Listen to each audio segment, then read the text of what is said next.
ازيكم؟ كل سنة وانتم طيبين وعيد سعيد عليكم يا رب. النهارده بقى هعمل معاكم البيتي فور. البيتي فور هنعمله بطريقه بسيطه جدا، ما فيهوش اي مشاكل ولا اي تعقيدات. هنعمله زي ما انتم ما شايفين، النقشه بتاعته جميله ثابته، مش هيفرش معاكي، وكل مشاكل اللي بتقابلكم في البيتي فور هنتكلم عنها. ناس كتير بتحس ان البيتي فور من اكتر وصفات العيد المعقده.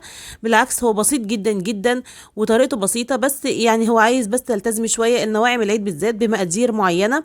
هنتكلم عنها، وهنتكلم عن المشاكل اللي بتقابلنا فيه وانواع الدقيق اللي هنستعملها وانواع الزبده. يلا نبدا مع بعض الفيديو ونقول هنعمل ايه. اول حاجه معايا 750 جرام زبده. انا استعملت زبده طريه بدرجه حراره المطبخ، وضفت عليها حوالي 225 جرام من السكر البودرة. سكر البودرة هنا لازم يبقى منخول كويس جدا، وانا بستعمله معاكي من 200 جرام ل 250 جرام، مفيش اي مشكلة، بس حاولي ما تزوديش الكمية دي عن 250 جرام. عايزة اقول لكم انا حطيتها في العجان، والعجان الحمد لله قدر الله ما شاء فعل، العجان وقف بعد شوية وعطل معايا، فكملت بمضرب البيض الكهرباء. مفيش اي مشكله خالص.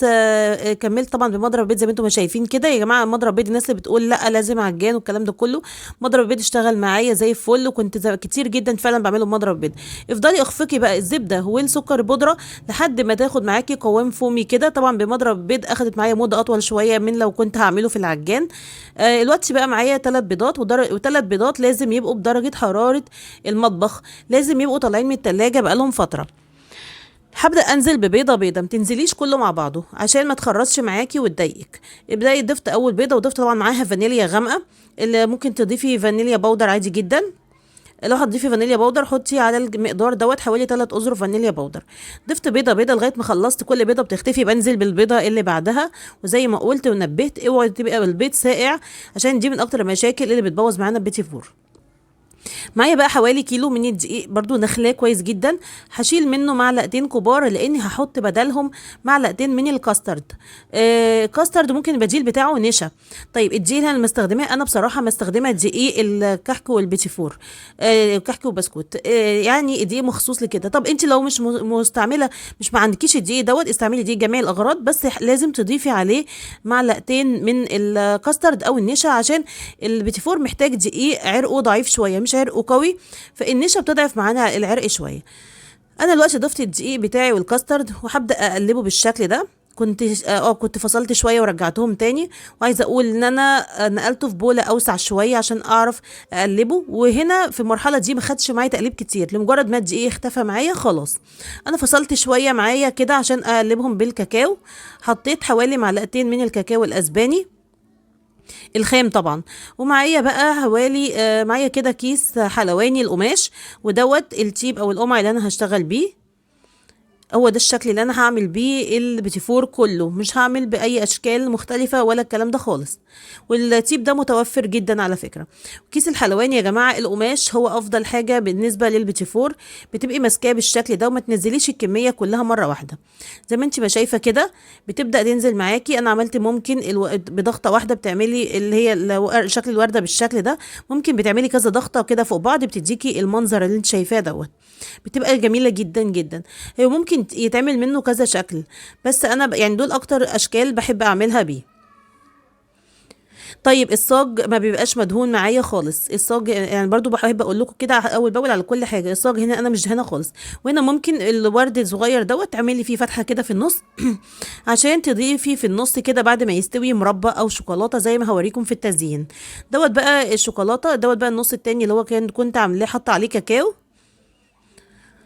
ضفت معلقتين بس من الكاكاو الاسباني زي ما قلت لكم، وبعدين قلبت، ما ضفتش معاه اي حاجه تانية. طيب انا دخلته في فرن على درجه حراره 180، وطلعته زي ما انتم شايفين النقشه مظبوطه معايا بالظبط، وهش جدا وجميل وتحفه، ما فرش معايا ولا اي حاجه. اهم حاجه تلتزمي بالخطوات اللي احنا بنقول عليها. والتزيين بقى دلوقتي، خطوات التزيين كلها هنتكلم فيها دلوقتي مع بعض.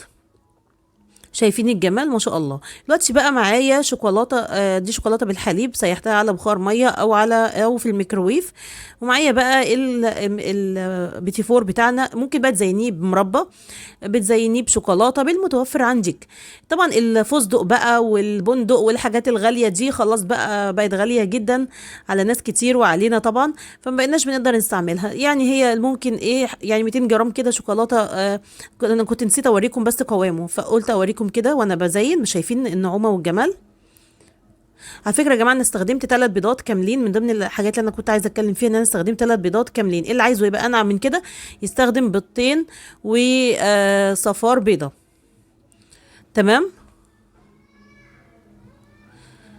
زي ما انتم ما شايفين كده انا زينت بالشوكولاته، ما كانش عندي مربى بصراحه، وسبت بعد التصوير سبت شويه كمان زينتهم بمربى لما بعت جبت مربى يعني، فكنت بخلص معاكم التصوير كده.